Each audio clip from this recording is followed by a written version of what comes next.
Release అయిన వారం రోజులకే ఓటీటీలోకి వస్తున్న ఈ సమయంలో ఏ నరమానవుడు కూడా థియేటర్ వైపు కన్నెత్తి చూడకుండా థియేటర్లు మూగపోయాయి. ఆ సమయంలో కళామ తల్లి కన్ను ఎర్ర చేసి కన్నీరు కార్చి నా సినిమాను కాపాడంటూ ప్రేక్షకులను బతిమాలుకుంది.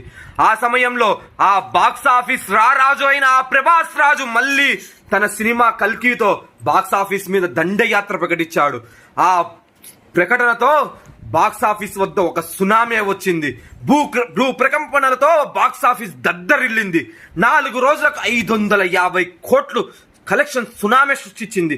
ఇక యుఎస్ఏ బాక్స్ ఆఫీస్ కలెక్షన్ చూసుకుంటే 11.5 మిలియన్లతో ఒక బీభత్సవం సృష్టించాడు మన ప్రభాస్ రాజు. ఇది ఇప్పుడే ఆగెట్లు లేదు. RRR రికార్డులు, బాహుబలి రికార్డులు ఓవర్సీస్ లో లేచిపోతున్నాయి. ఇక ఇక్కడ చూస్తే ఆల్ టైమ్ రికార్డులు బద్దలు కాబోతున్నాయి. హిందీ ప్రేక్షకులు రథం పట్టి వస్తున్నారు. 115 కోట్ల